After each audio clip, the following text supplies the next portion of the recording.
this country of many years of feel like don't even look.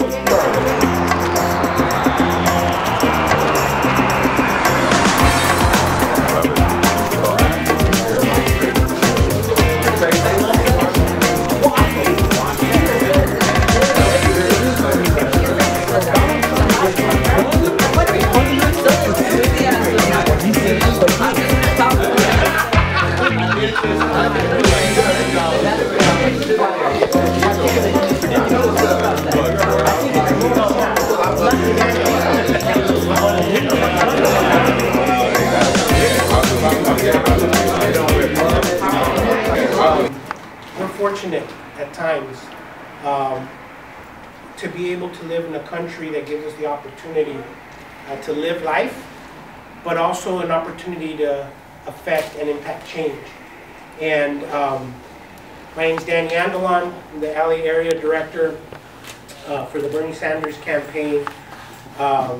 We've been on a mission since early last summer, around June, and we've built an incredible team, and we've also been adopted by an incredible team.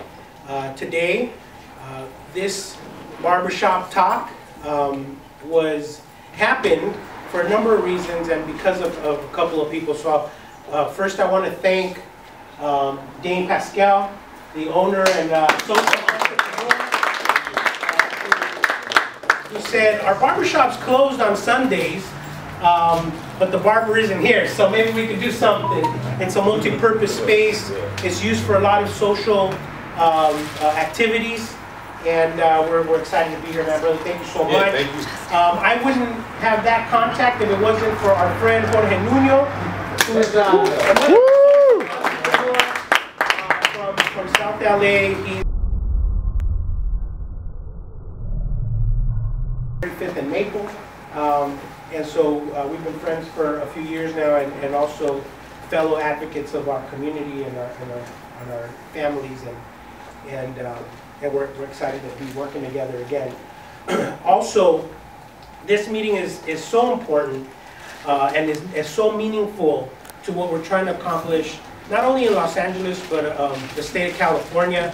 So we are excited to have our state director for the whole state of California on the Bernie Sanders campaign, Rafael Navarro. And of course, I would be remiss if I didn't introduce our national deputy campaign manager, who's also here, happens to be an Angelino, but she's all over the country nowadays, and we're fortunate to have her here tonight as well, Renee Spellman.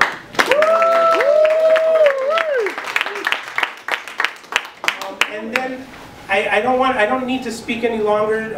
I just wanted to thank you all and introduce to you the folks that helped us make this happen. But we built this today to have a conversation in our community about the issues that matter to us most. So a couple of gentlemen who are national surrogates for Bernie Sanders are here with us today to have that conversation, to talk to us about what's going on the campaign at the national level, but also the fights and struggles that are going across the country on a number of issues that are important to our community. And that is Mr. Philip Agnew. Mr. Agnew.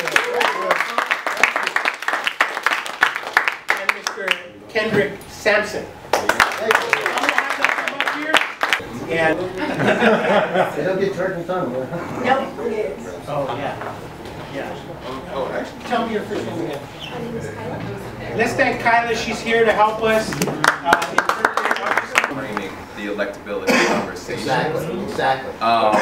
But the main thing with electability is name recognition, and he didn't ever stop campaigning after 2016 for that reason. A lot of the reason that he didn't do well in the South is because South is a lot about name recognition. It's about knowing, you know, the church leaders knowing his name. It's about, like, literally when you get to the ballot and you haven't made up your mind, the undecideds are usually like, what name do I know?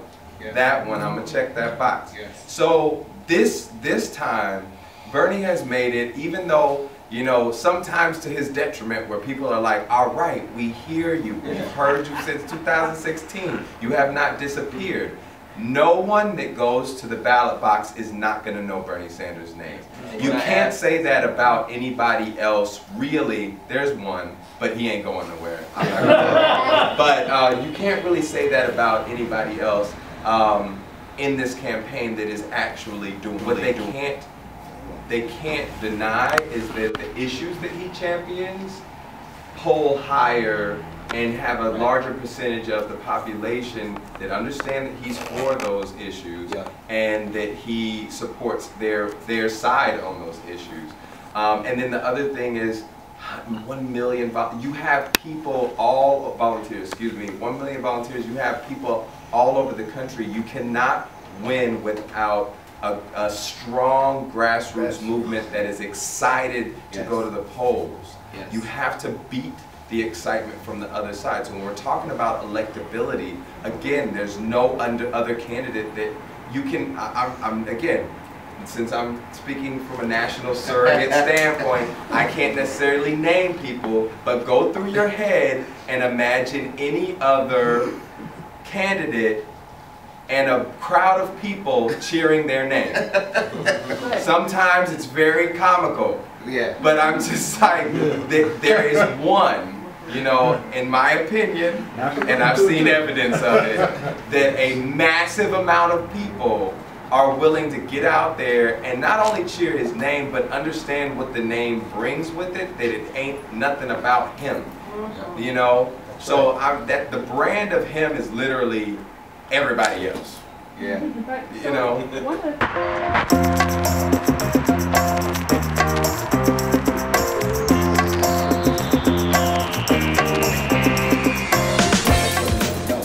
So, you know, what really excites me about this is we're very similar to like social entrepreneurs. And like, as I'm running for LA County Supervisor, I'm thinking in my head, I want to be able to have incubators throughout my communities, right? So we could incubate, but I want to be able to achieve that if I don't have someone on the federal level thinking like there's going to be dollars that are going to come to our communities, or organizations like ourselves can say, you know what, let's create incubators across our district so that people could come over there and realize their ideas, and there's people, technical support, small business loans, seed money, things like that. But you can't do it right now because, again, the way the economic system is created.